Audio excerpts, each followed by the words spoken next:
Hope you're doing well today. Hope you're nothing but good health, prosperity, a strong mindset, and a healthy vision for the future. I want to talk about what happens when you have choices. So I moved to Vietnam recently. I say that in like all my videos, bro. I say where I am. I'm just telling you where I am so that there's continuity, okay? But I'm still in Vietnam right now. So basically, the dollar value that you have, especially if you come from an American country, is I'm from Canada. If you come from Canada, it goes longer and further than it would in Canada, which gives you the ability to do more things with your day. And as long as you have the money, you have a lot of options. Now, here's the issue with having a lot of options. You can basically choose what path you want to take your life. And that means that you can take your life in any direction. Now, one thing that I'm feeling is very interesting about one, opening up your worldview and having different experiences in different places, but two, having options in terms of how you use your time, is you can essentially create the kind of lifestyle you want to live. If you want to be someone who's like a bodybuilder and who's in the gym all the time and, you know, lifting weights is your identity, you can do that, right? And you have the resources to be able to do that.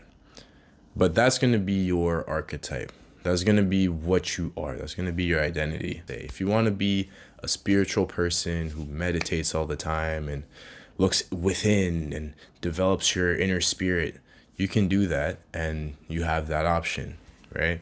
If you want to be someone who's an athlete and is always, playing different sports and competing in different things, you can do that. But ultimately, that archetype of self is one, interchangeable. You can be multiple things at once if you want to. You just have to have the access to it. And two, it draws a very hard question. It makes you wonder, where do you actually belong? Which one is actually meant for you? Because at the end of the day, everyone's going to have preferences. There are some people who are very artistically inclined. They like to draw and take pictures and stuff like that.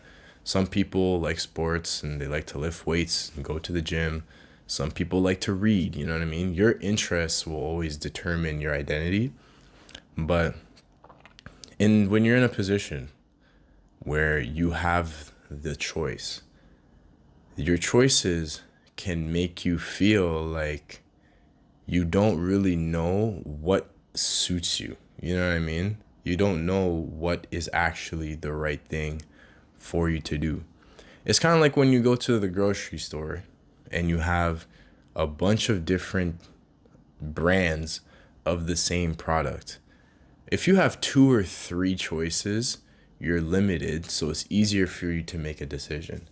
But if you have an abundance of choices for any type of brand, it makes it harder for you to determine which one is actually going to suit you or which one is actually the most beneficial for you.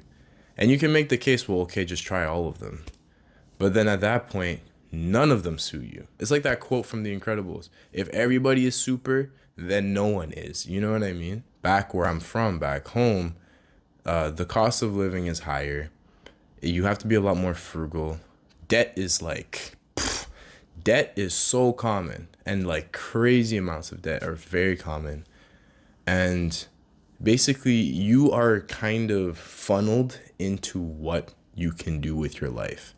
If you want to be successful, you have to pick a path, and then you have to choose that path and make it work. But it's not like that everywhere. The difficulty that comes from struggle gives you structure, but the ease that comes from options gives you chaos. And I feel like that's a very, very hard distinction to really understand, because it makes you question, just like really, it makes you question the same thing. Is it better to have direction with struggle, or is it better to have chaos through options? You know what I mean? Or through ease? Because when you have everything, what do you really want? And I do think there is obviously the reality that having more options gives you more peace of mind. But I also think that when you have too many options, then you lose that same peace of mind that you would have had if you had fewer options. There's so many things to buy, there's so many things to own, there's so many things to have, there's so many things to blah, blah, blah, blah, blah. And it just makes you want more of it. And it creates this cycle where you're always chasing, chasing, chasing, chasing. I think that's more of a human instinct than it is like an obstacle or like a chosen behavior. I think naturally we're just inclined to always want to do something or to be somebody or to fit in a certain mold. And in one stance, it's important because it stabilizes who you are. It gives you a sense of meaning in this world.